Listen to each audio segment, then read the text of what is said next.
Foofy. Good.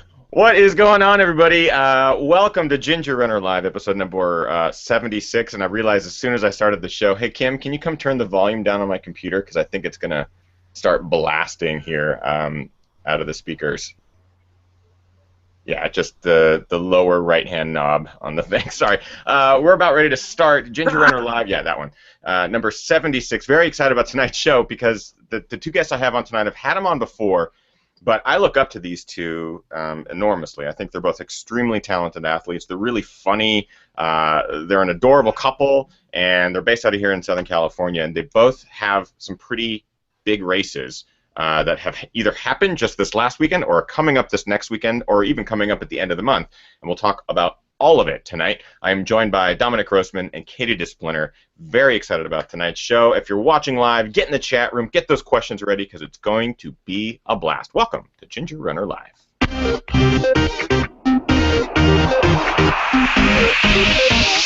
Ginger Runner. Yay! Welcome, everybody. I am really excited because I'm joined by guests that I've had on the show before. I love these two. I think they're super funny. They're adorable. They're really talented. They're incredible athletes. They train their ass off outside of their regular jobs, and they even like travel to the mountains on the weekends. Like as mountain runners, I look up to them because they pretty much they do it all, and it's super impressive. Here they are. Dominic Grossman. I'll start with him. There he is. Look at that wonderful beard. Ready for France, looking glorious. What's up, Dom? How are you, buddy? All right, pretty good. A little sore from the weekend, but good enough to talk. I don't know what happened to your microphone, but it got quiet again. Did you change something, or? Can you hear me? Hello? I think it's on your laptop or something like that. I'll let you fiddle with it and just jump in. I'm going to introduce the other guest of tonight's show from a different location, Katie DeSplinter. Hi, Katie. Hey. How are you? I'm good. Hanging in there? I'm trying. Well, we'll talk a little bit about that on the show because I think it's something we just talked briefly about it before the show, but I think it's something that a lot of us ultra runners suffer from, and it's how to balance work and training and stuff like that. Katie, you have a big race coming up this weekend. I'm super excited to talk to you about it. AC 100, Angeles Crest 100. Pretty much, I mean, give it. How can you how can you describe this race in like a short blurb? Describe AC. Oh, God. How do I describe it physically as a course or just what it is to me? What are you asking? People who might be watching who don't know what AC 100 is, I'll use the abbreviation. Okay. Yeah. Gotcha. So the Angeles Crest 100 is a 100-mile foot race. It starts in Wrightwood, California, at an elevation of like a little over 5,000 down in the town, and you run to Altadena, which is right by Pasadena, through the mountains along the Angeles Crest, and basically. It's a difficult mountain 100, and the reasons why you deal with in the first third of the race, you deal with altitude. I think the highest we go is like 9,200 because we go right below Baden-Powell. So you're winding around. You're spending a lot of time between 7 and 9 up in the first third of the course. Then through the second third of the course, you go through the area that was burned by the 2009 station fire, and you're going through that in the hottest part of the day, so it's all open and exposed and just really kind of nasty. And then there's this crazy plant called purple poodle dogbush that gets in the air and it makes it hard to breathe and it causes a rash and it's crazy. And then you get to the last 25 miles, and this is where AC is really legendary because usually in the last 25 miles of a course things get a little easier, and instead at AC you have the steepest and one of the longest climbs right at mile 75. It is a soul crusher, and then you go down in this canyon, and then you still have another long climb before you get to the top, and then you're like, cool, it's 10 miles downhill, but then it's like the most rocky, rutted, nasty,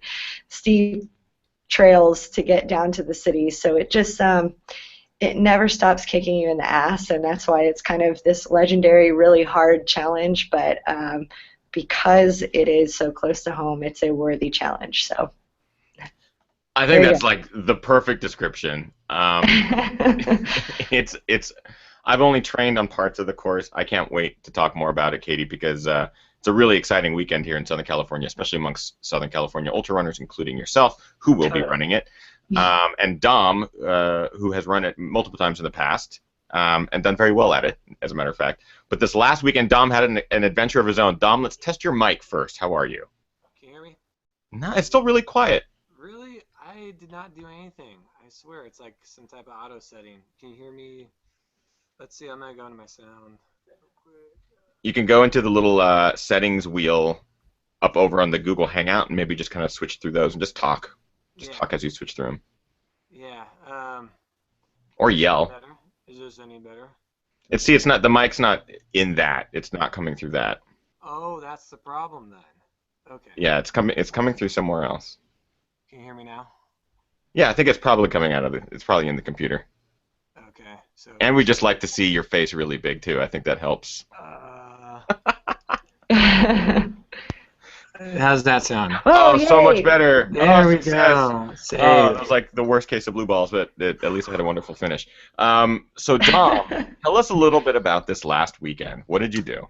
I went to Speedgoat 50k. It's a very, very like pure mountain rugged race. There's not a whole lot of stuff in the U.S. that's like this. That's so honest and genuine and unapologetic mountain running. So it was a bit of a kick in the butt because I've been injured for the past 3 weeks doing a bit of easier mileage, and then when I went up there to Snowbird, we were on trails for a little bit, and then we were off trail, and then we were on like 40% grade, and then we were on uphill, downhill, just everything, every type of terrain you could imagine.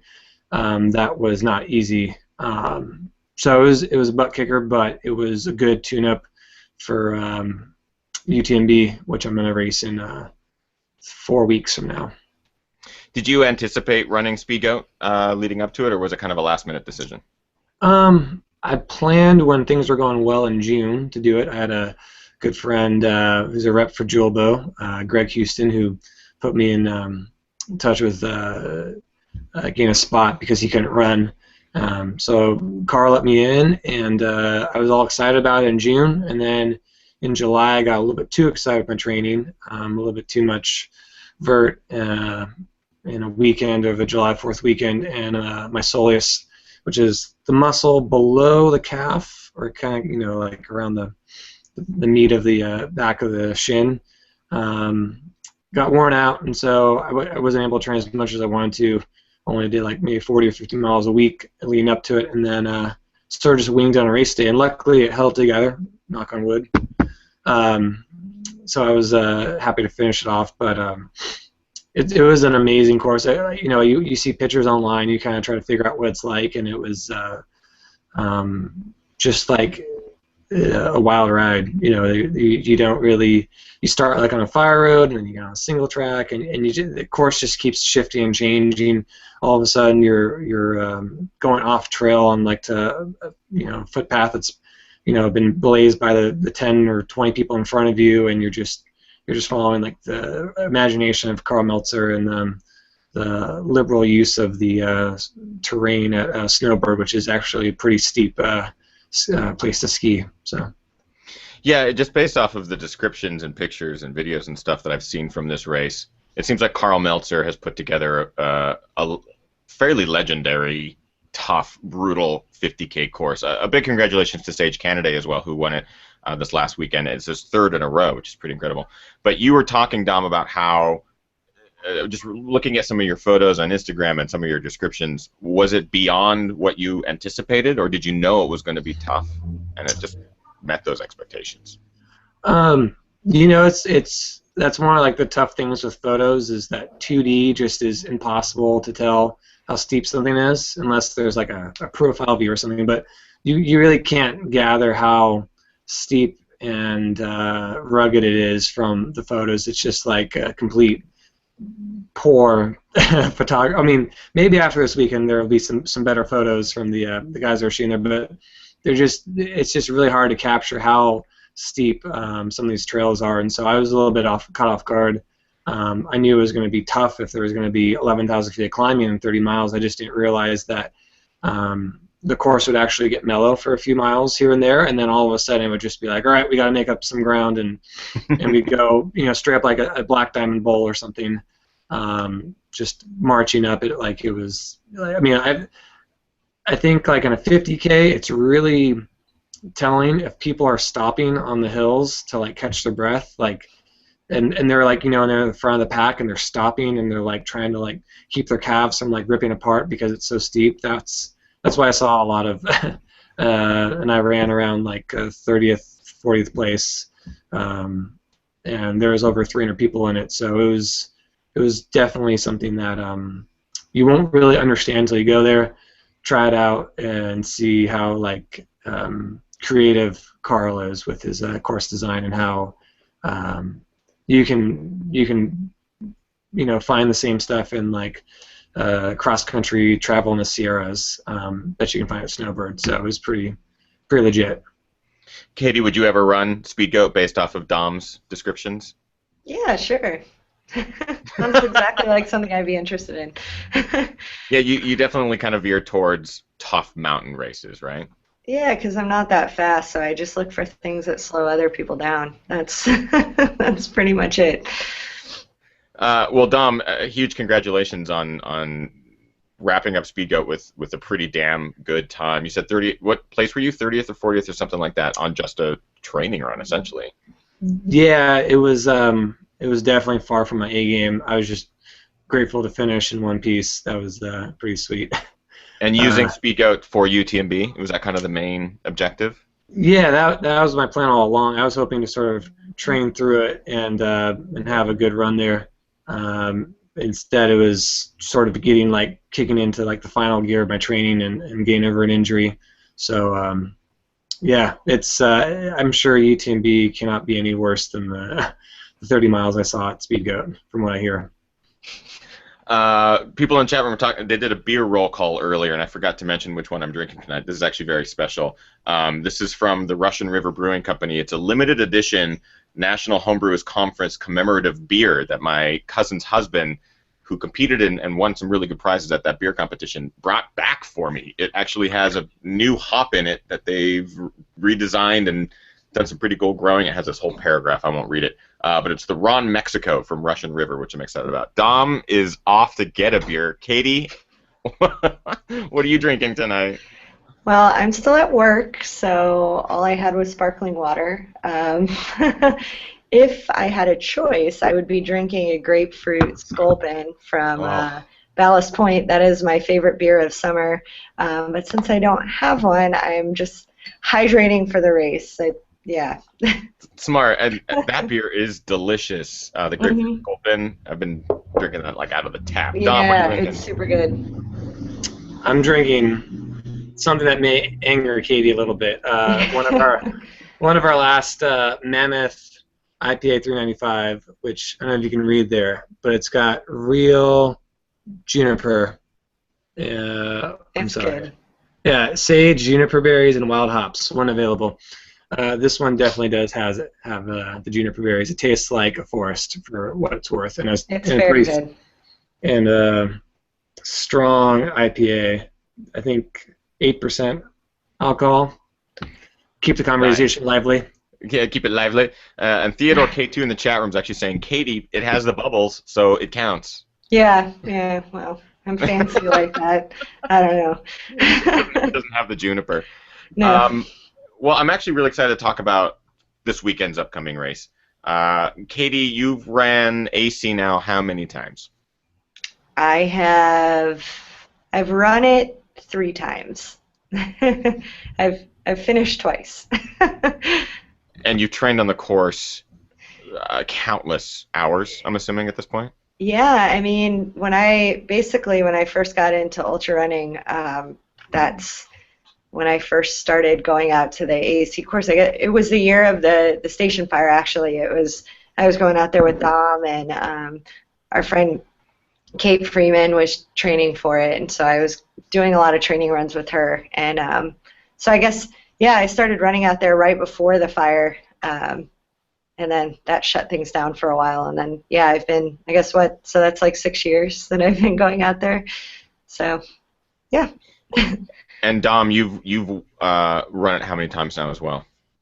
I've had 4 races: 2010, 11, 13, 14. I won it in 2011, 2013.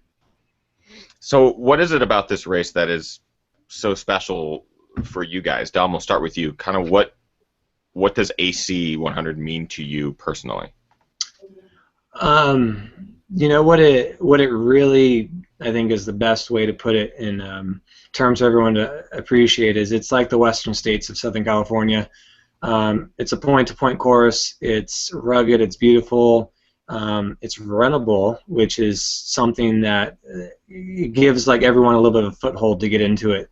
But because it's runnable, it's also kind of a little bit of a trap because you can find yourself overheating or going a little bit hypoxic for the locals at least because these are the biggest mountains in LA at around 9,000, 10,000 feet. So it's kind of this like the Everest of your backyard, the championship of your backyard, and the really big thing for me that I'm already gearing up to sign up for it next year is the record and the history with it is just so amazingly just it's an everyman story for what it's worth. Drew and Brian was a amateur marathoner, sub 230 marathoner, pretty talented in the 80s, and he was actually interested in running across America, and then the race to run across America got canceled, so he took up trying to get into AC, and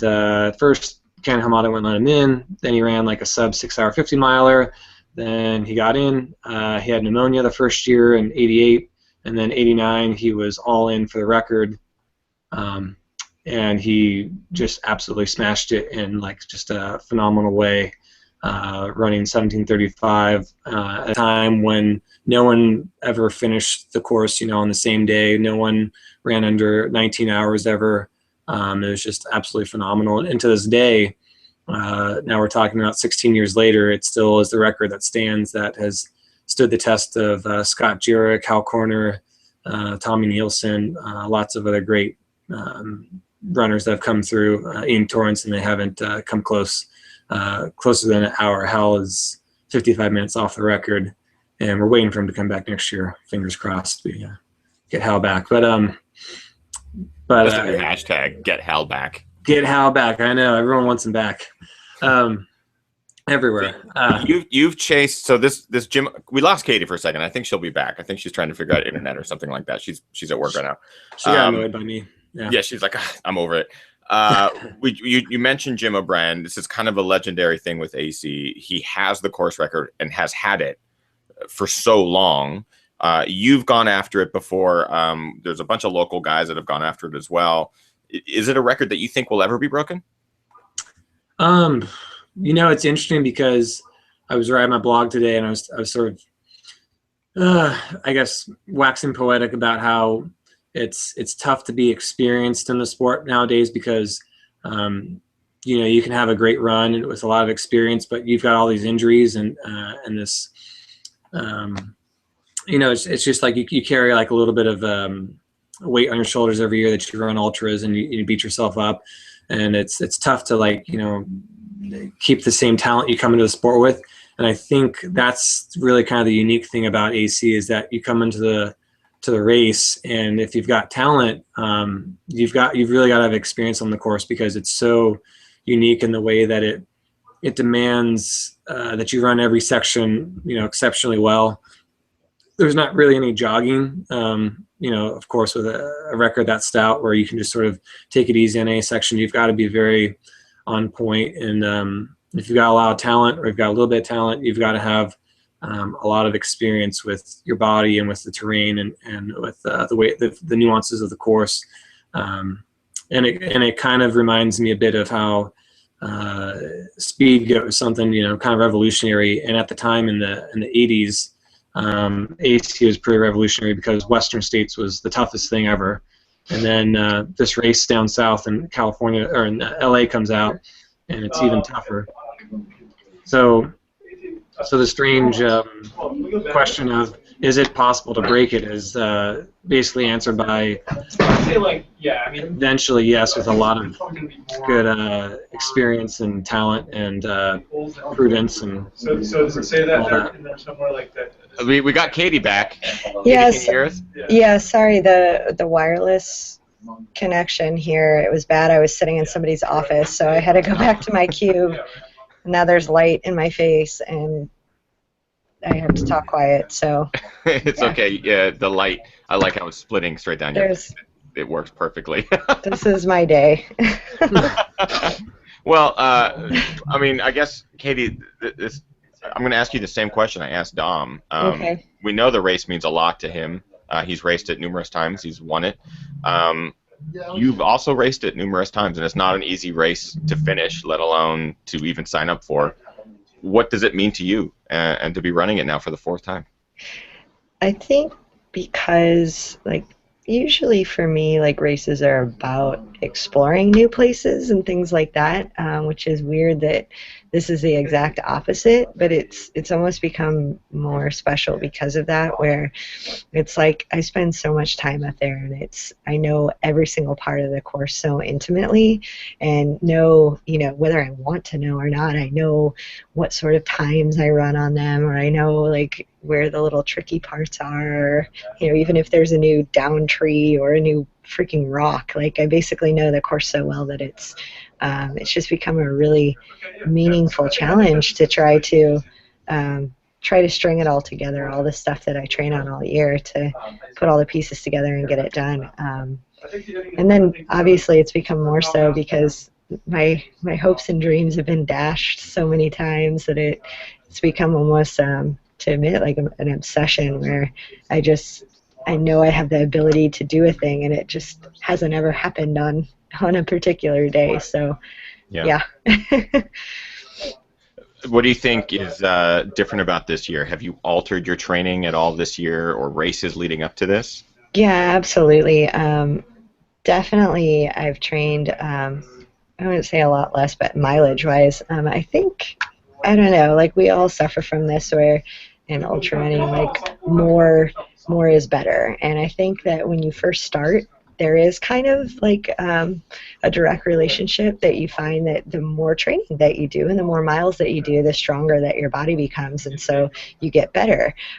But that only lasts for so long before the aggregate miles start to create injuries, and burnout. Mental burnout was a big thing, and I think I definitely suffered from that for a couple of years, and then fortunately or unfortunately, my health took a turn for the worse, and I had, I know everyone has been throwing her out overtraining syndrome and adrenal fatigue, but I had legit adrenal fatigue with the cortisol test to prove it. It was pretty bad. So I didn't really go into it much, like, publicly, but the last 2 years I definitely was very subpar. 2 years ago I finished one thing that I started and had no reasons, and then last year was more of a, I was just trying to finish things again and get my confidence back. And then this year, once I started feeling healthy again, I knew that I couldn't go back to doing things the same way as I did before. So I enlisted the help of Dominic, put real workouts together for me with like actual running with a purpose. So I feel like the main thing this year is, while I still had some really big, like, over 100-mile weeks, but the majority of my training was actually lower mileage per week, and every run actually had a purpose, as opposed to that whole suffering of, like, oh, I have extra time today, I got out of work at a decent time, I'm going to go throw a run in. Whereas now I don't do that if it's not written down. Like, it's kept me a little bit more honest about doing things that have a purpose rather than just throwing junk mileage in and being tired. So yeah, is that something that you would tell your past self leading up to some of these big races? Would you go back and say, don't do these huge miles, or you're just going to burn yourself out, or do you think it's just something everyone has to learn? Yeah, I don't know, because I do think that there's probably some degree of body hardening that happened from all of those years of big miles that I put in. Like, I noticed that a lot Black Canyon this year, which was in like February. I hadn't really done any big mileage before that, and I was like, 62 miles, like, I don't know how that's really going to work out. It might not go so well. I haven't run that far in a long time, and I couldn't believe how good my legs felt. Like, it just, I didn't need that. I had done some sharpening work and done some specific workouts, and like the ability to run the miles was there, but I think it's because of all those years that I did spend, like, I don't know, just developing the body hardening, I guess, if that's a real thing. I don't know. This is probably all, I have no scientific evidence for any of this. This is all just in my head, so. Well, I think a lot of the evidence actually comes from, I mean, I've had so many guests on the show say the exact same thing that you just said, that, you know, there's only so much to be said about throwing so much mileage at your body in a weekly period, or that 7-day to 10-day period where you're trying to get the 150, 180 mile weeks, and it's like, there's only so much that can get you before it actually starts hurting you more. I mean, we've heard it from multiple guests. So that's interesting to hear that was one of the alterations. Going into this race, how do you feel? Like, how's your confidence level at this point?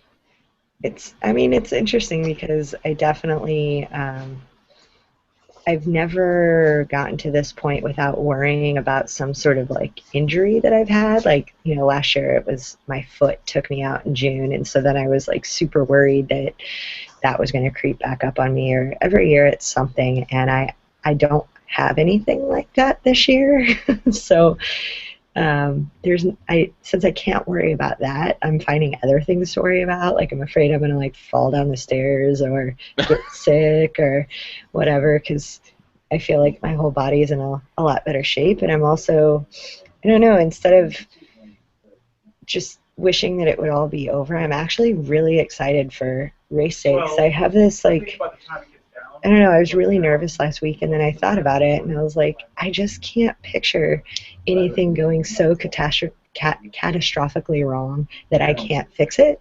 Whereas in the past, it's been like, God, if I make one little mistake, like, this is such an aggressive time goal, there's no way I'm going to be able to do it. But now, just looking at all the mounds of data that I have, which, you know, I don't tend to nerd out about splits and things like that, but it is helpful to have all this data of knowing, like, the times I've run in the past, even when I was feeling crappy, or the times I've run when I'm feeling good. And when I look at those, it all combines, and there is wiggle room. And so it makes me a lot more confident going in. It's like, bad things have happened. I know how to fix them, and I really feel like I can just run those times, even if I don't have a perfect day. It'll still take a good day, but it doesn't have to be perfect.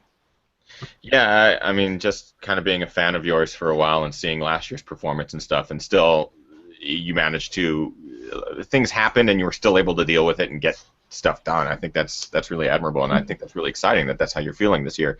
Yeah. A really great chat going on in the live chat room as well. People are commenting and complimenting you on your office or your cubicle decorating. They really like it. Zed is saying, I'm always impressed. Yeah, give us a tour of the cubicle. That over there, that's me and Liza Howard running up in Colorado somewhere on a New Balance shoot like 3 years ago. And it was up in a local running store, and they were going to throw it away. So they gave it to me. They knew me, so they're like, we can't throw a picture of you away. I was like, cool. So I have that. Then this guy over here, that's Mr. McNeeps. Patrice McNeeps. He was in a video shoot that I did, and I didn't want him to get thrown away. Then we have like my map, my PCT map over here, my wall of inspiring photos, and then all of my former race numbers for races that actually went well. I threw away the ones that went bad. But actually, both of my AC ones are up there because I guess this is about to get really philosophical, but even when they went bad, they were just finishing them where it was a huge thing. So it's 2 good hundreds flanked by 2 hundreds that went really poorly, but I was still happy about.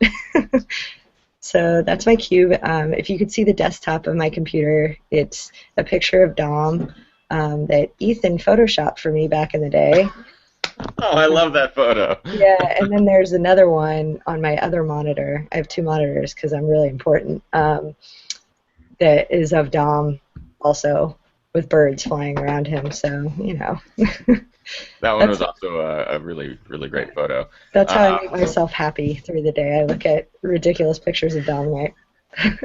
Speaking of which, Dom's donned the ridiculous 10-gallon cowboy hat. It was ridiculous, Dom. It's ridiculous. It needs a PMR logo right on the front.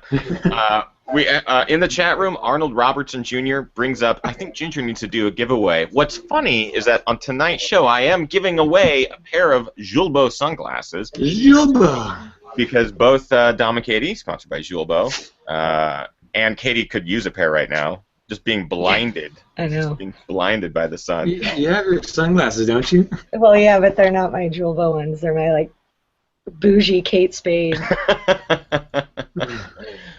So we'll be giving a pair of those away. Not the Kate Spade.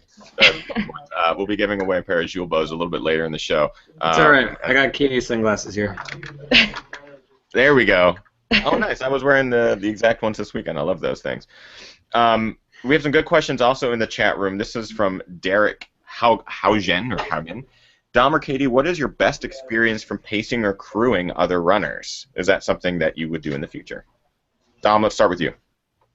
Wow, I got to pace Timmy Olsen in 2013 at Western States. Last time he won, and it was awesome. He was just hammering the heck out of Cal Street, being chased down by Rob Carr, and he was a pure animal, and that was an awesome experience. What about you, Kate Hay? See, now I've paced a lot of people. I feel like if I pick one, then it's like. The correct answer is pacing Ginger at North Face 50-miler to his 50-mile PR. Yes. You're the reason that happened. Exactly. There's that. You are a legend in like pacing and crewing. People talk about you being the best. Well, they always pick me for the bad parts, because I call it like the witching hour, anytime between like 2 and 4 a.m. and I always get like volunteered for those hours of pacing, because I got a reputation, but I don't really know. I don't know why that is. Like, I guess I just am pretty chill about things. I don't know.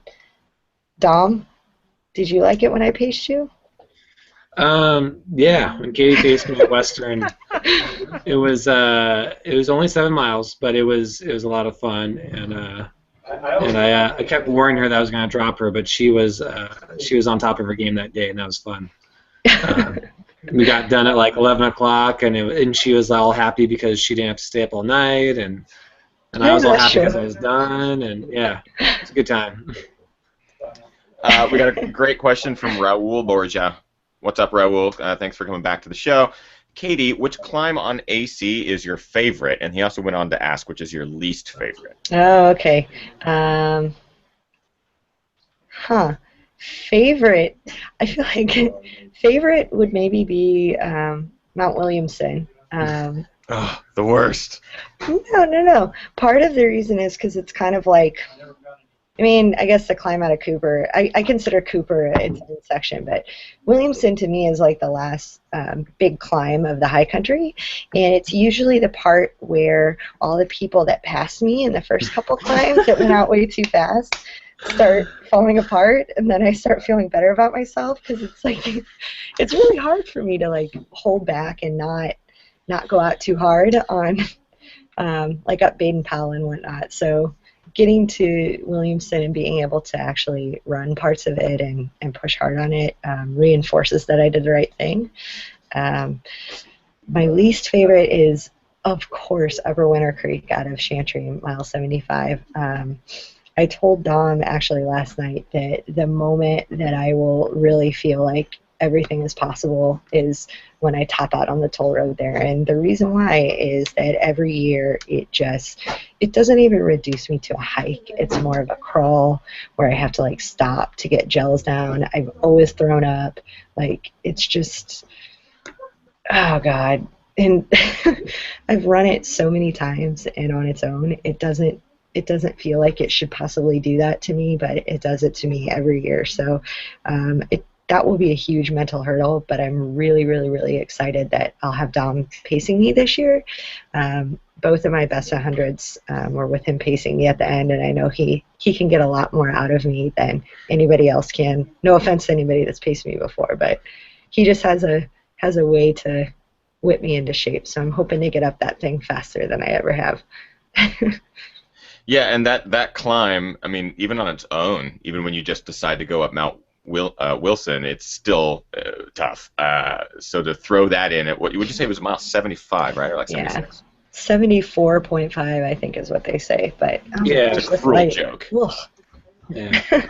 Dom, what about you? You've run the course. You'll do it again. Favorite and least favorite climbs? Yeah, I don't want to sound too identical to Katie, but I kind of don't like Winter Creek as well because it's such like a wall that you shall not pass without like excessive suffering and agony. I've had like some good goes up it, but nothing that's ever made me feel like it was reasonable. I've always thought of it as like the most unreasonable thing to ask of someone to make them go uphill for like 2.5 miles, climb about 2,500 feet, super steep terrain right at mile 77 or so the climb starts. So that's always been kind of tough. And last year was probably my worst go up it, and I was just like on the verge of falling backwards in a few spots. And then I guess the best one is for me, Cooper Canyon. I think it's actually cool that it's like the climb is divided up into 4 sections. You start off with a steep little bump, then you get some rolling going on, and then you have more runnable climbing, and then the last push out of the canyon is another steep go that doesn't last too long. I like mentally being able to break sections up, and that's a climb that I can break pretty well. We got a good question here from Jesse Luna. What's the best starter climb for someone who has not hit the different peaks in the San Gabe yet? Would it be Mount Wilson? Katie, what do you think?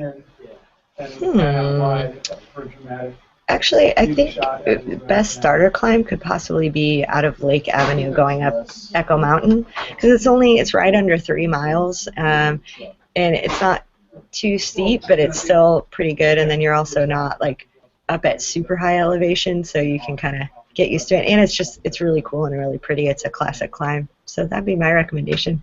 Dom, what do you think? I'd have to say you got to go to Chantry and do Winter Creek. It's a classic. It's actually a pretty good shape. Yeah, it'll take you like if you're a beginner runner, it'll take you a good hour and a half to top out. But longer than that. Yeah, longer than that, Dom. Yeah, well, I guess from the parking lot, add another 30 minutes, 2 hours, 2+ hours to top out. But it's like. Like when you're in LA, you have this strange, like concrete jungle that's very like overwhelming, and then when you get to Chantry and you get out of the car and you start going, following the trails up, you're in like a real, like natural jungle, and it feels like you're things are as they should be, as it were, in the SoCal area. Now, I think this weekend, this race. It's notorious for having elements that kind of throw curveballs at you. The heat. I remember when I first got to California and started running ultras, and everyone's talking about AC. Everyone's talking about the heat. It gets super hot in the canyons. It's notorious for being just awful and relentless all day.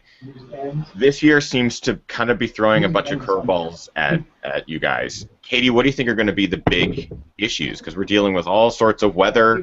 Weather last weekend, I was on Mount Wilson, and that trail is destroyed. I'm really curious what you think are going to be some of the issues. Yeah, I mean, there's like a monsoonal flow kind of coming in that's forecast, and the first issue is if we get it all during the week, it not completely destroying or rutting out the trails to the point where things get closed, because luckily we have, Hal, the race director, or the co-race director, he works with the Forest Service and whatnot, but at the end of the day, if they determine it either unsafe for people or for the environment and the health of the trails, they'll shut it down. So that's hurdle number one. I don't think there's any way that's going to happen, but we saw what it did to our deck in our front yard in Wrightwood, and I mean, this shit isn't messing around. Like, our neighbor told us he hadn't seen a flood in Wrightwood like that for 15 years that he's lived there. So that's hurdle number one. Hurdle number two is, I know that there's been like a lot of talk that people think if it rains on race day that it's going to be easy for us and we're so lucky and what a blessing it is, hashtag whatever. But that is not. Dom just danced, I think. Yeah. That is blessed. You'll be blessed by raindrops. Yeah. Yes, no. That, I can tell you, and Dom will agree, that is not 100% true. So last year it rained, and everybody was like, oh, you guys got so lucky, blah, blah, blah. Not if you were running hard, because here's the deal. You know what happens before it rains?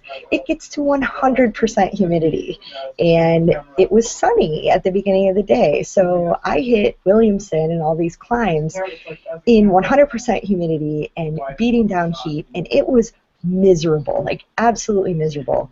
And then going through Cooper Canyon, luckily climbing out, that's when I started to get a little bit of a breeze, but it was still very humid. And so even by the time it started raining, I was sweating. Like, the rain was not cooling me at all. And I agree, it could have been way worse, but it was still very, very, very, very challenging. So let's all just stop saying that we're going to have it easy, because we're not going to. There's that. The second part of that, I know that people last year dealt with that were like up at Newcombs when it started raining like that. That's mile 60-something. They were actually dealing with like hypothermic conditions because nobody had packed the correct clothes or anything like that, and the wind whipped up and it got really cold, and they were up there in the dark in the middle of the night, and so they were dealing with that. So whatever the weather is, it's going to pose a challenge, whether it's like 100 degrees and dry or whether it's 80 degrees and humid. But the weather is honestly the least of my concerns, because it's going to be what it is. I'm kind of prepared for anything. I've packed my drop bags. I learned the hard way. I ran the freak year at Western States when it rained. So I've learned the value of always having the correct things in your drop bags, and I'm prepared for the heat. So whatever happens is really not going to be the challenge for me.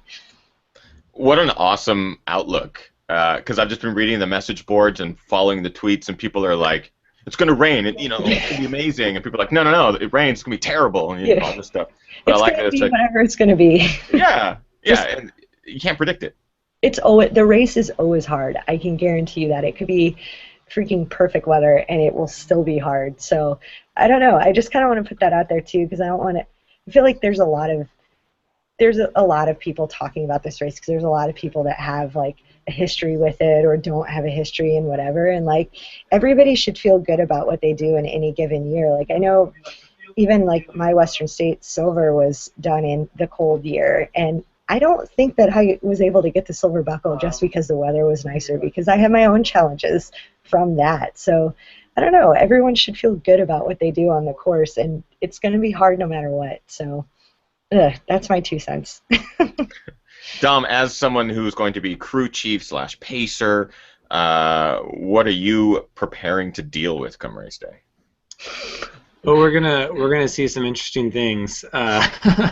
Katie's trying to tell me to be quiet, but no, we're gonna see like a whole range of challenges. Like it's simple, and we plan everything out, and we write down everything we're going to eat and what we're going to drink and what we're going to do, and ultimately, you just got to sync up with what the race course is, giving you. It's basically a buck and bronco all day long, and you've got to keep anticipating and mimicking and absorbing a lot of the ways it tries to buck you off your game.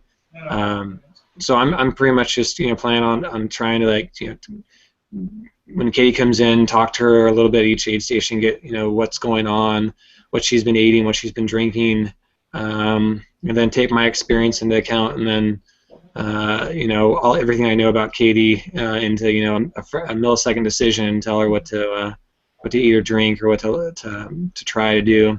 I know it's probably going to be there'll be a little bit of friction, because Katie's like, an independent woman. She's fierce. She's determined. She's got her life together. She wants to make the best of the race. but I'm kind of going to be there to kind of be the guardrails that keep her on track and just offer off whatever experience I have about the course and things I've experienced, and it's actually something I've been looking forward to for all year as I've been sort of putting together training plans for her and coaching her and talking to her, and like this is just like the grand finale for a lot of good stuff that we've done this year. So I'm excited. And then on top of that, Katie doesn't want me to watch the other runners too much, but she just wants me to focus on her, which I will be. 99.9% focused on Katie, but I'm also going to be pretty damn excited to watch a rematch of last year with Jorge and Ruperto and Guillaume. Like I said, so the western states of Southern California, Guillaume is a phenomenal athlete. He has incredible adrenal glands from his boyhood growing up skydiving and doing all sorts of crazy things in France. So he can really do some incredible things with his body. On the flip side, he can also do too many incredible things with his body. So it's going to be really interesting because he's a very smart guy. I think he's done a lot of homework. He's tried to push himself in different ways in training this year and figure out his optimal training load. And yeah, I'm really excited to watch him. On top of that, Jorge kind of had a little bit less of a race that he wanted at Western States because he was sick. I know it beat him up a lot. I know it was tough, but he was looking pretty good when we saw him last weekend, and I'm excited for him to, potentially, I don't know if people know this, no one's ever won 5 ACs before, and so he'd be going for his 5th win if he pulls it off this weekend. And then Ruperto, the guy is one of the toughest competitors that no one knows about. He's got a daytime job that's pretty unassuming, worked on cars at a BMW dealership. Just, you wouldn't pick him out of a crowd, but when he gets on the trails, he flies up the hills and he hammers the downhills like no one else. So he has like an amazing race tactics competitiveness where he'll go after the win around mile 60, 70. He'll hold back till then, and then around 60, around the shortcut to Chantry, he'll go after whoever is in the lead, and he'll pass them with all deliberate speed. On the downhill, he'll at a 6-minute pace. On the uphill, he'll be keeping it under 8-minute pace, just to put that distance between them and another runner. And one of my best memories in all of my ultra running career was racing him in 2013 through Chantry. We were coming in as the sun was going down. Actually, the sun wasn't going down. We had still had a few hours of sunlight, and we were just going, mile for mile, hammering it. And he is an incredible competitor. So whoever, Jorge, Ruperto, Guillaume, whoever is together around Chantry, it's going to be an amazing race, and I'm excited to see all my friends go after it. And then in the women's race, I don't want to leave the women out of this because it's going to be exciting. Katie's going to be definitely someone who's going to be a strong closer based on our training. Jen Benna has been working with Jason Coop, and she's in phenomenal shape. And Ashley Nordell has a few of the top times on the course. She used to live at Mount Baldy Village, and she ran the St. Gabriel's for many years before she went up to Oregon, and she's going to be looking to come into her prime after her baby years. So the women's race is also going to be equally intriguing and interesting, and yeah, it's going to be a good race.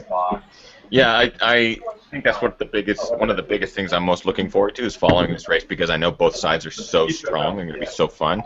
We've talked about Jorge on the show before, Ruperto. Both these are both guys that are kind of legends in SoCal and definitely deserve a bigger spotlight because they're not 23-year-old kids that are coming out of nowhere like track season and just killing it. They're in their 40s and 50, right? I think Ruperto's 50. Just slaying the trails?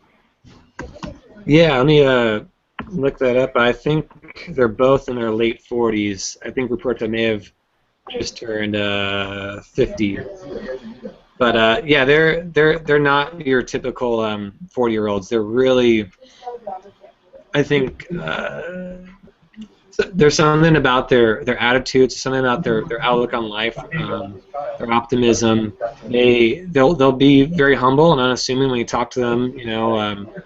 Just hanging out. But then when you're on the trail with them, they give it their all. They're so ridiculously brave. It's just amazing. And Jorge, for the record, he's had a lot of tough goes at AC over the years. He's won it 4 times, but he's also had some really brutal days where he's just hung on by his fingernails to finish, and he doesn't think about that when he's out there competing. He doesn't think, oh, I should slow down, or I should take it easy. He's got the pride and the positive attitude and the belief in himself to do some really courageous things.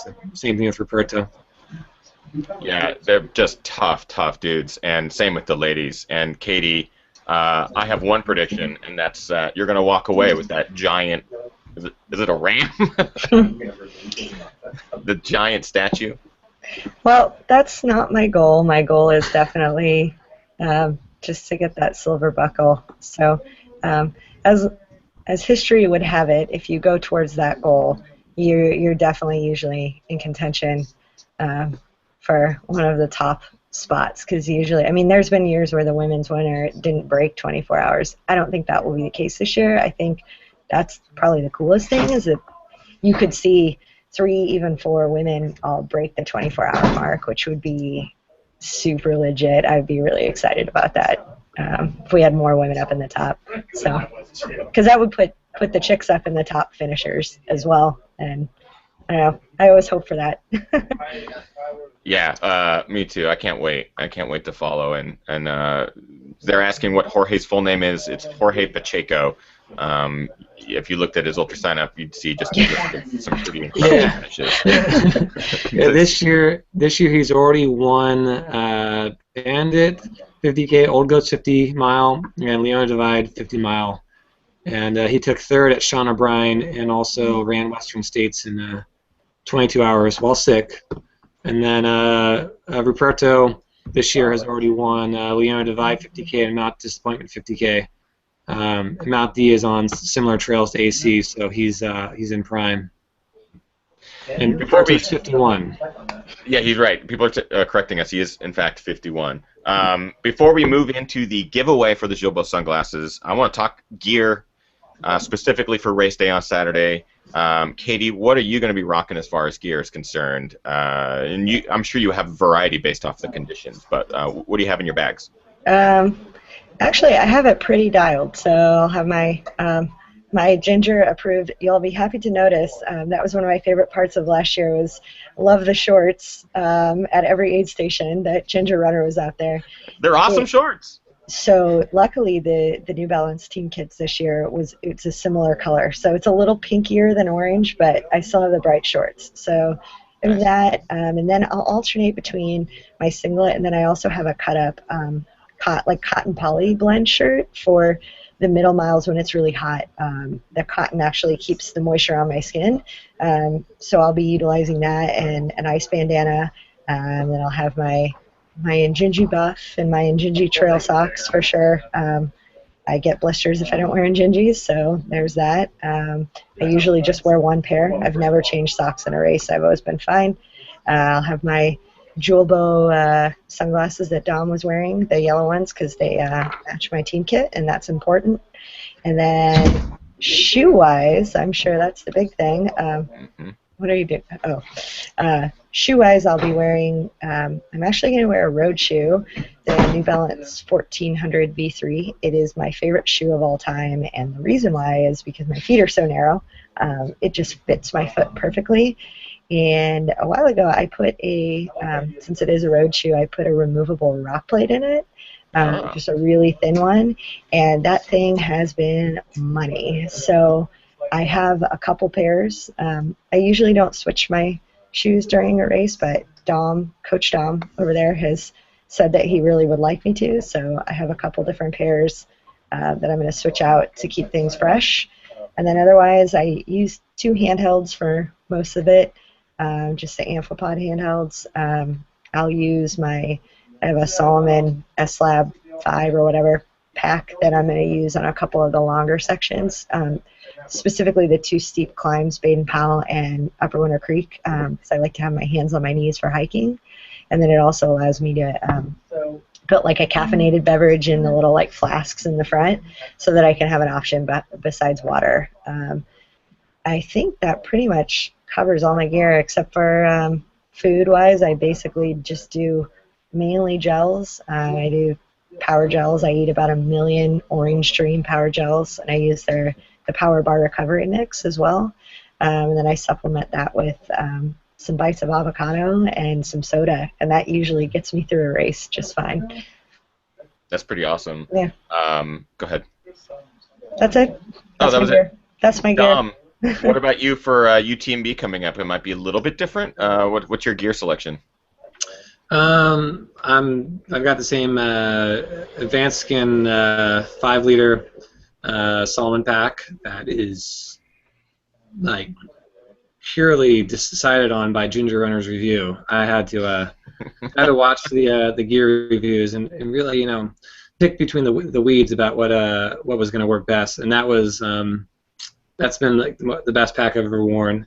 And I'm going to have some super lightweight rain pants that aren't even really running rain pants, but they do the trick. I'm probably going to wear my Marmot Super Mica rain jacket. It's like about, I think, 8 ounces. Then I think I'm going to be wearing likely some Fresh Homes Zantes, which are some New Balances that are pretty lightweight and spongy and protective. I got a special outsole thanks to Brian Bark, one of the developers at New Balance. And then I've also probably going to bring a pair of 1400s or 2 over there, just because the terrain's, from what I've heard, it's steep, but it's not horribly technical, so I'll be doing that. And then the rest of the required gear, just whatever is the lightest. But yeah. Have you been training with extra gear in your pack because of the required gear? Yeah, I'll actually will, because it's so sunny and hot in Southern California all the time. I'll usually do like my long runs over from Wrightwood to Baldy with a full bladder and the 2 500 milliliter soft flask in my pack, and then I'll also use the Black Diamond carbon fiber Z-pulls and sort of practice using those and just get used to the weight. It feels really nice to run without a pack when I do. It's definitely going to be a little bit of a step up in the true expeditionary style. Because with those packs, and what they require you to carry at Mont Blanc, there's no excuses, to not keep going on unless they call the race off, because you have everything you need in that pack. So it's a cool feeling. Awesome.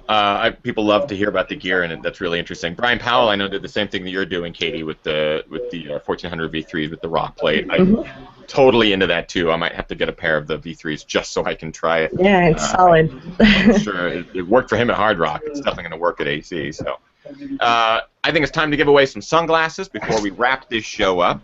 So I already have the question. Dom already talked about it earlier in the show. I have the answer. Here's how we're going to do it. I'll ask the question. The first correct answer in the chat room wins a brand new pair of Julbo sunglasses. I believe it's either going to be the McGeeve or the Cortina. McGeeve? McGeeve. Or the Cortina. And you'll get your choice. And what I'll do is I'll just have you email me depending on who the winner is. So the question is this. Katie is running Angeles Crest 100 this weekend. Dom has run it in the past. They both run it in the past. The current record is held by Jim O'Brien. What is the current record? Minutes, hours, Go! The first person to answer correctly wins a brand new pair of Julbo sunglasses, which I love mine. I have the gold ones that you were wearing there, Dom. I still have a pair of some orange ones, which I believe are the McGeeves. I love them. Dom, this needs to be your new profile pic. Those are mine. They look way better on me.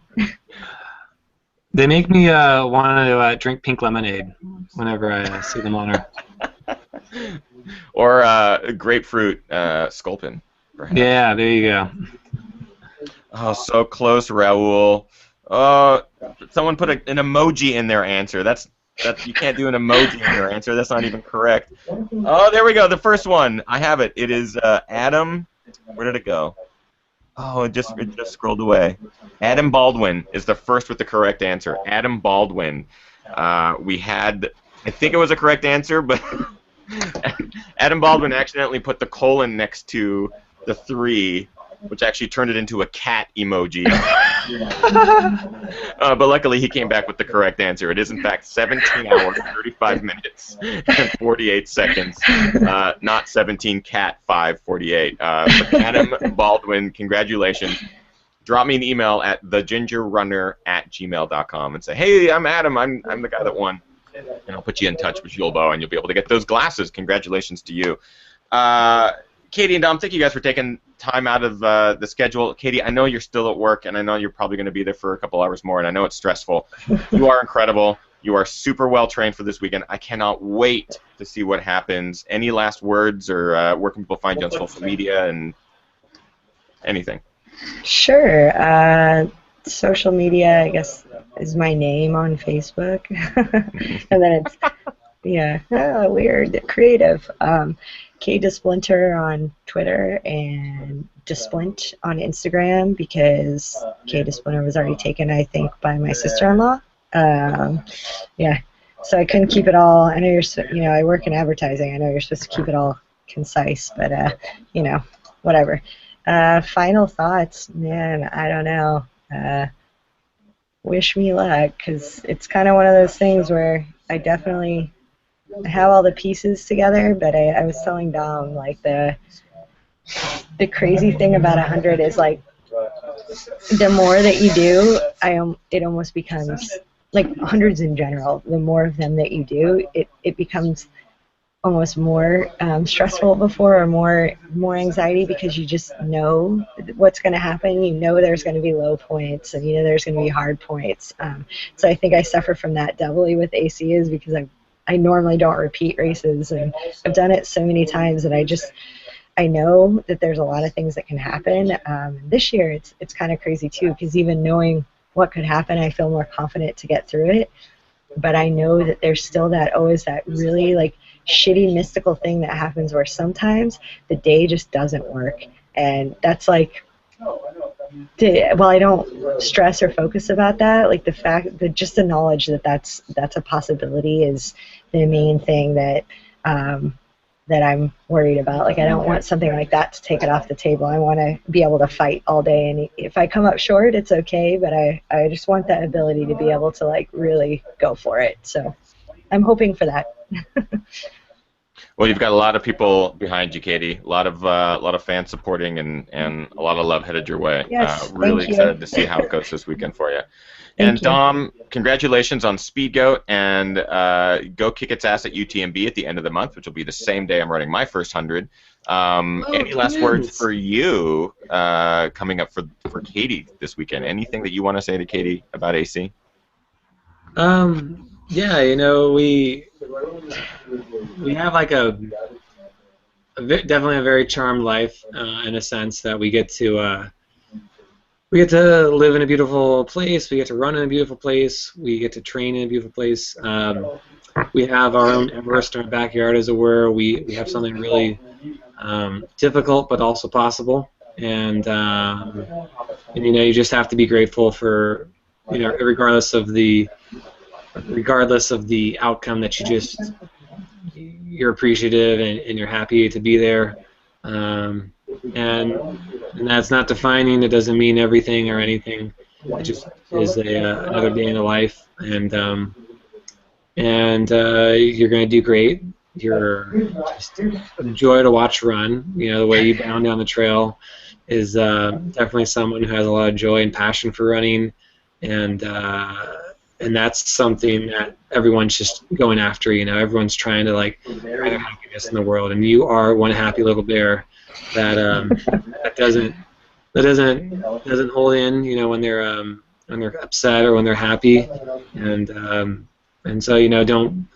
I think that one of the toughest things I have, and I'm sure a lot of people have, is the feeling like there's an expectation for them to be somewhere or to do something or to act a certain way when they're the race is on and everyone's doing their last second preparation and then what they're doing during the race and the best thing I can tell you is that you're already great the way you are and you're going to be great on race day. Don't worry about what you should or shouldn't be doing. Just simple job: run, eat, drink, pee, poop, fart occasionally when I'm in front of you, and we're gonna have fun out there. It's not gonna be a nightmare. It's gonna be a good day. So I'm ready for it. Hope you are. I'm gonna kick your ass. Okay, Team Panda Corn. Wow, you guys are awesome. Really, really, really awesome. And also the cutest couple in ultra running. Team Panda Corn, hashtag Team Panda Corn for life. You guys are awesome. Those of you who are watching live, you are also awesome. I hope that you get to follow along this weekend. I know there'll be lots of tweets following the hashtag AC100. I'm sure we'll get you the most up-to-date information, and follow both Dom and Katie on Twitter. Dom will probably do more tweeting. There's also a lot of signal loss out there in the Sand Gauge sometimes. Yeah, there's not much service. And is it true that the Highway 2 is still shut down in a certain stretch? The rumor is that they may be opening it by Thursday or Friday. They're going to be doing work right now. Essentially, just so people know, the St. Gabriels are some of the steepest mountains, like per mile. They're some of the steepest gains in North America, third steepest range, and they have a lot of young rock that falls from the sky fairly regularly. And in the summer, when we have terrain that normally gets snow, that gets rain, then we have these rock falls. So it's totally normal, but we have a way around it, or they'll get it done in time. So as Howie says, for Caltrans. We're all gonna die. It's just a matter of how long you can prolong that. Yeah, exactly. It's whatever. So thank you all very much for tuning in tonight live on the Ginger Runner Live. This is episode number 76. Stick around for a post show. I think we have to let Katie go because she is at the office, and Dom can stick around if he wants to drink. But we'll do a brief discussion in the post show. There was a lot of discussion going on. What about Badwater? Oh, I did Badwater once. Yeah, Dom's done Badwater. So maybe Dom, if you want to stick around for a couple minutes in the post show, we can talk to you about Badwater because it starts tomorrow. Regardless, thank you for tuning in tonight live every Monday at 6 p.m. Pacific time. You just come right back here because it will be a live show with new guests every single week. You won't want to miss it. That's it. We'll see you guys in the post show. Appreciate it. Thank you, Dom and Katie. You guys are awesome.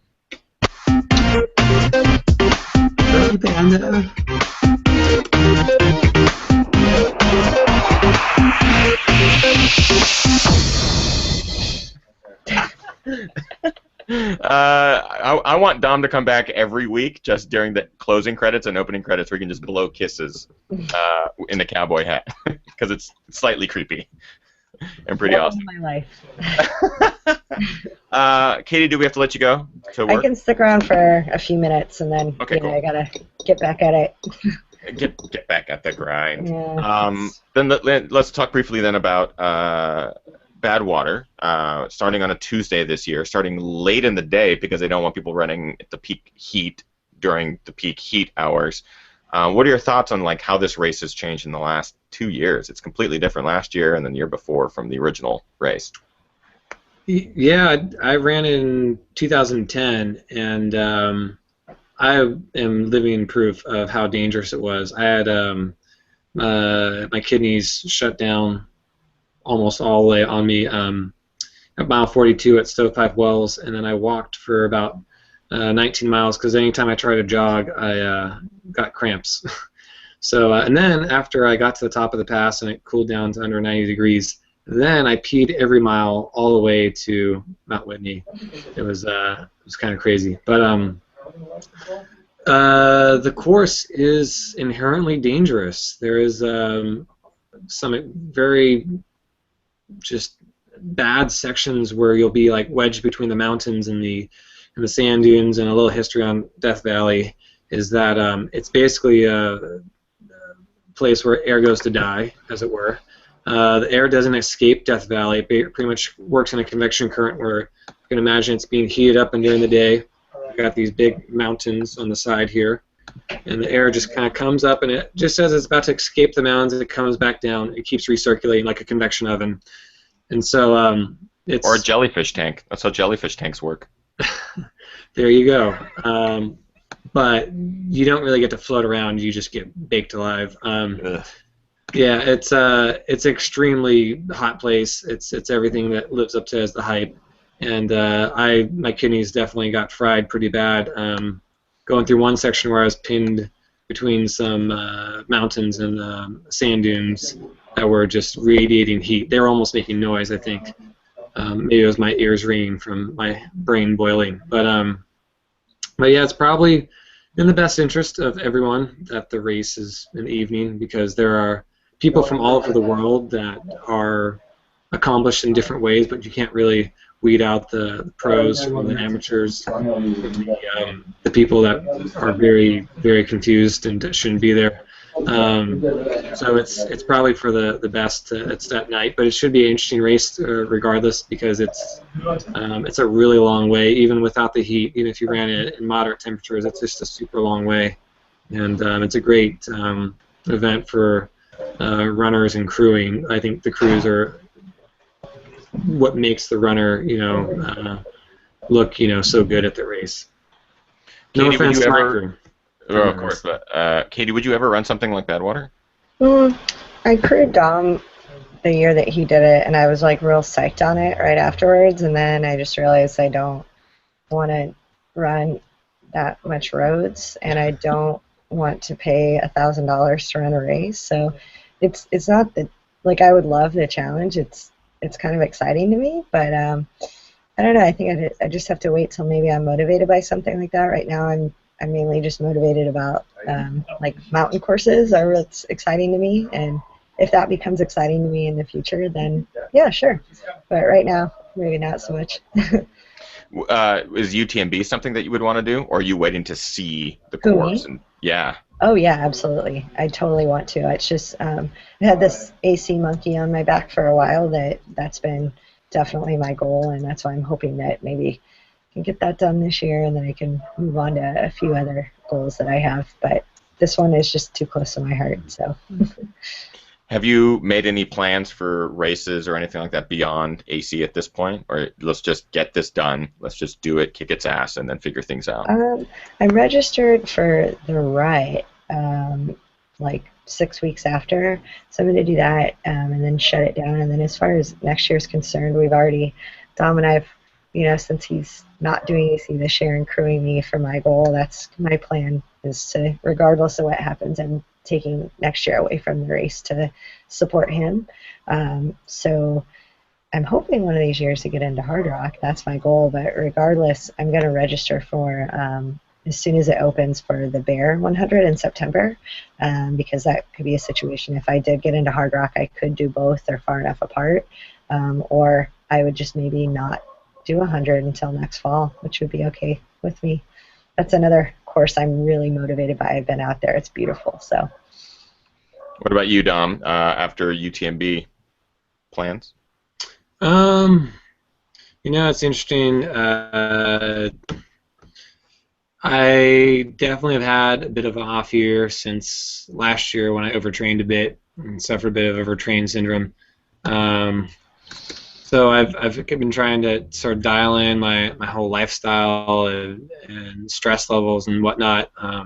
Both Katie and I, though we post a lot of freaking pictures, we do work. She's a senior copywriter at a big ad agency. I'm a director of manufacturing, so I got a lot of responsibilities on my shoulders during the day. And so I've been trying to sort of dial in, and get my stress level down and my which, by the way, we're planning on having kids eventually, so I don't really know how my stress level is going to peak and fall throughout the years. But basically, I'm trying to sort of dial my body back into running well and consistent and just enjoying the terrain. So I haven't really ran a ton of mileage this year, and I've sort of just like played it by ear. I would like to go back to North Face eventually. I don't know if I'm ready to absorb the train again and get dialed in for that, but we'll see. I may actually probably do some smaller races just for fun around SoCal, because for whatever reason I've found myself in some of the most exceptionally competitive ultras that kind of influence my training more than I'd like to, and I'd like to be a little bit more low-key for a little bit and focus on my own running, and then go back to the big races and when I feel ready. So that said, after UTMB, see how I feel. Drink some beer, do some relaxing and catch up on my sleep, and go take it from there. Now, you guys have this really interesting, but I feel like really common sort of scenario. Maybe a little bit beyond that, but you have regular jobs. You work. I'm going to call them 9-to-5 jobs. I know Katie's job is nowhere close to a 9-to-5. Dom, I'm less familiar with engineering. I can imagine it also has its peaks and valleys. Yeah.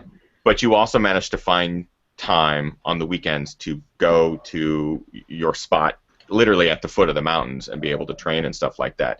When you are there, when you are at your cabin, do you feel like the rest of the world just kind of melts away? Is that your happy place at this point, Katie? Absolutely. That's, while I have not gotten very good at boundaries and saying no and those sort of things, the one thing I have gotten really good at after, I don't know what, I graduated college 10 years ago, so 10 years of professional work, is being able to let go of things when I'm outside of them. And sometimes I'm still working, because since I work in a creative profession, like, I don't know when I'm going to think of things or when inspiration will strike, that sort of thing. But in general, anything that was going on, I'm able to completely remove myself when I go up there. And I honestly, I think that's the only way I've lasted as long as I have, of both living in LA and also just working a job where I'm in an office. I feel like because I have that outside situation, like, that's what keeps me sane, and it also keeps me, like, doing a good job while I'm at work, because I have something to escape from. If I didn't have the escape, I think I'd be like a more miserable person, probably. What about you, Dom? Yeah. I can do like 100 different things in a day at work. It can be intense, it can be slow, but I think the thing that keeps me coming back is that, for all intents and purposes, LA and a lot of big cities on the West Coast are like sort of big gold mining towns, as it were. People are hustling, people are moving and shaking and going after their dreams, and you got to have a certain environment that enables that, and I think the environment that LA has for us and for me is a place where you can just really let loose on the weekends and hammer a giant climb and get just an awesome 30-mile run in, or even just like a 10-mile run that just really fulfills you and gives you a little bit of peace. We've literally invested in the mountains at our cabin that we have, and I don't know, I think it's something that we may have, maybe every generation leapfrogs the next generation. I think we're definitely the generation that puts a lot of value in the outdoors and being active and connecting with nature, and it sustains us, because I know Katie and I, we've had weeks where we kind of wonder, like, how can we put out this much work and put out this much effort and stress and deal with it all, and the answer is we get recharged every weekend in the mountains, and it makes you in a weird way kind of grateful for the contrast in your life. You come in to Friday afternoon, and I'm like bugging Katie to get out of the office as fast as she can so we can pack the car and get up to the mountains, and it's an awesome experience to have that freedom. And then after you live a lifetime in 2 days on the weekends, and we come back Monday morning, we're almost a little bit grateful to sit down for a second and just use our brains instead of using our bodies, and we kind of have this just interesting cycle that we're actually, I'd say, at least for myself, grateful for. And we get to sort of use all our different talents and sort of be modern Renaissance men and Renaissance women that try our best to do it all. We don't actually do it all, but we try our best to do it all, and it's something I'm happy with. I've thought about what if I could quit my job and just make all my money running.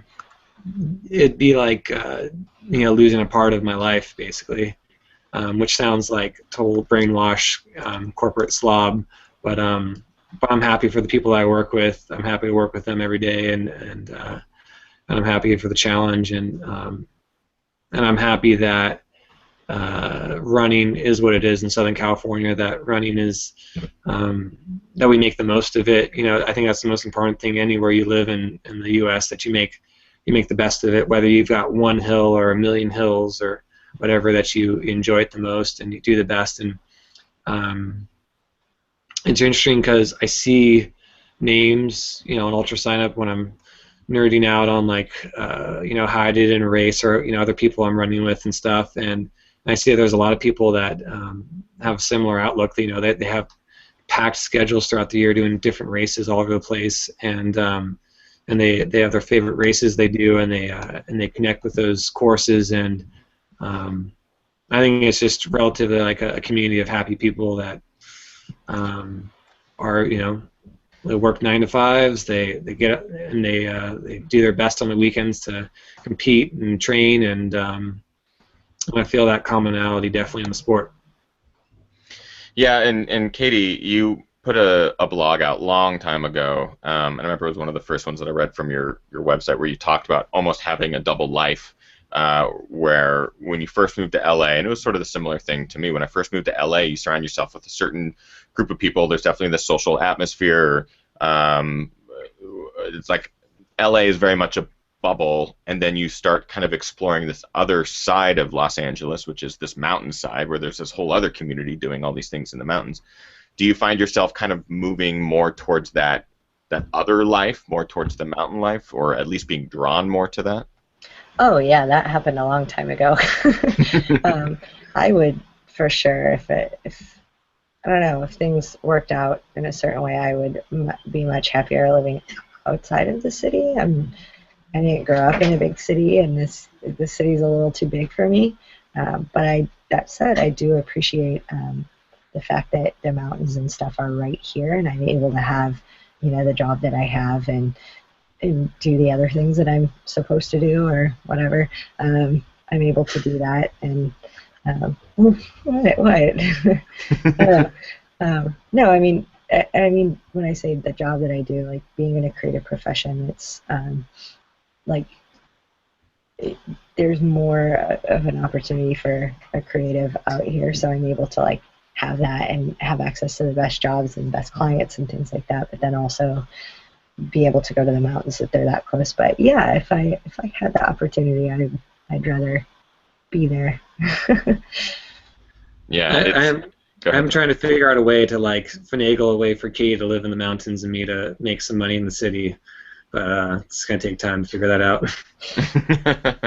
It's a similar discussion that Kim and I are having as well. Is how do we balance, regular city life, but then also find that happiness and be able to balance both of it and all that kind of thing. It's interesting to have that discussion, because you guys are also a couple and you both have real-time, full-time jobs that take up a large portion of your life, but then live kind of the nomadic life, or at least living in the mountains on the weekends. It's really interesting to follow. Katie, I'm definitely going to let you go because I know that you are at work, and I don't want to pry anymore about talking shit about your bosses or any of that kind of stuff. No. If you haven't noticed, I have 2 monitors, and I've been working. That's why I keep looking up when I look away from you guys. She's actually getting shit done, which is great. She's literally insane. She is insane. I gotta get it all done. I was having a mental breakdown before this, but I was like, you know what? It's Monday. Like I still have time to get sleep, I guess. And Dom offered to bring me dinner because he's so nice. So I am really nice.